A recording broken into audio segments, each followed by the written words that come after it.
So that's a very interesting story. It's not a good story. I don't enjoy telling these stories.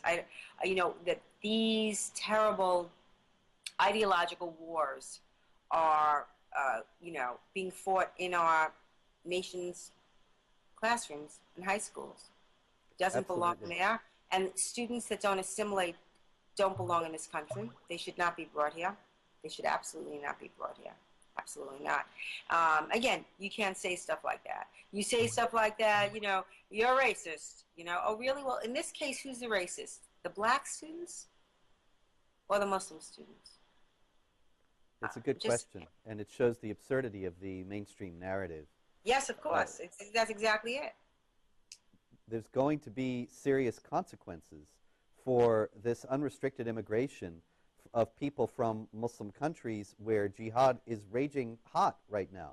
Yes. Somalia is one of the key flashpoints of the jihad in the world today, and it's the height of irresponsibility to bring over, without the slightest attempt to determine the ideology of the people who are being brought over, large, whole communities, all at once, and bringing them into the United States. There was a notorious incident in Lewiston, Maine, a few years ago with another group of Somali students who began threatening the fellow students, and there was a rising of tensions. And then this is like in middle school, you know, 12-year-olds.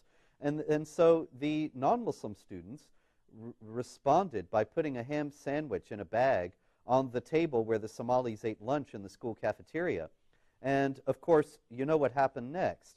This was framed as a hate crime by the non-Muslim students. But the threats, the intimidation, the suggestion that violence could break out at any point, that's all fine, because, of course, it would be racist to resist it and to say, no, you can't come here and bring your jihad here. You cannot import this kind of thing into the United States. You have to adopt American values if you're going to be in the United States, and that means you have to drop some of your Islamic values. This would be, of course, completely out of order. It's also noteworthy in connection with Somalia that none other than Keith Hakeem Mohammed Ellison, the first Muslim congressman, is in Somalia this week as we speak. Actually, by the time this airs, I guess he'll be back here. But in any case, he is in Somalia at the time of this taping, and he is there, he said, to facilitate the transfers of money from Somali Muslims in his constituent area in Minnesota to Muslims in Somalia. Now, the problem is that those transfers have been used to finance jihad terror in Somalia. And so we have the spectacle now of a United States congressman trying to aid the financing of jihad, however indirectly, and in going to a jihad hotspot to do that. Well, spectacle is a kind word. It's treason. Yes, it is. It's treason, and I don't know why these incidents, high crimes, are not being prosecuted, but we're living at a time in America where there is seemingly this period of lawlessness, because just as we depend on the media to vet our candidates, which they didn't do with President Obama, we do depend on the media to call attention to these egregious crimes and to call for whether it's hearings, in the case of Al Jazeera, for example, or call for an investigation, and they're not doing this.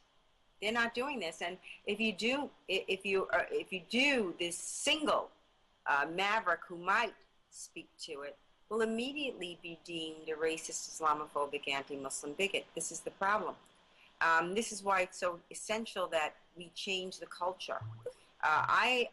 You cannot change the politics of something or of someone or a party before you change the culture, because politics is just looking in the rearview mirror. Politics are a reflection of the culture. What needs to change first is the culture, and that's why the work that we're doing is so critical and so important. If you make it impossible for a politician to say something, he's not going to say it. And look at what they've done to Michelle Bachmann or Louis Gohmert or Alan West. or even, Representative Peter King. They really attempt to make them radioactive. The fact that Peter King was reelected and Michelle Bachmann was reelected, I think shows that despite an overwhelming campaign of smear and libel and defamation, that there is some semblance of reason left in parts of the populace. Clearly not in heavily blue cities and states. I mean, I live in a state that is absolutely bereft completely of reason. I live in a city that is, limiting the size of sodas that can be sold. That has banned table salt from, restaurant tables. That, I have a mayor who says, if we don't build the ground zero mosque, the terrorists will win. You can't make this stuff up. We have a mayor who shuts down streets for a pedestrian mall. Excuse me? We're not in Iowa. And I mean no insult to Iowa. But this is New York City. We got traffic. You can't get across town. Oh, and by the way, in these pedestrian malls outside, you can't smoke. Forget these places. They're devoid of any reason and really any rational men. It's only a matter of time before we'll all have to leave.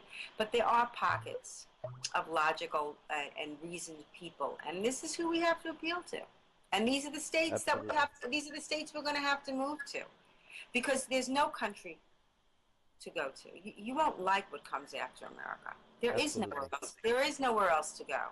And so, if you're not going to fight to save this country, well then, we're really back to the Dark Ages. That's exactly where we're hurling ourselves into. Well, Pamela Geller, I know that you are the foremost individual who is standing in the breach and working to prevent that from happening. And so my hat is off to you. I thank you for joining our program tonight.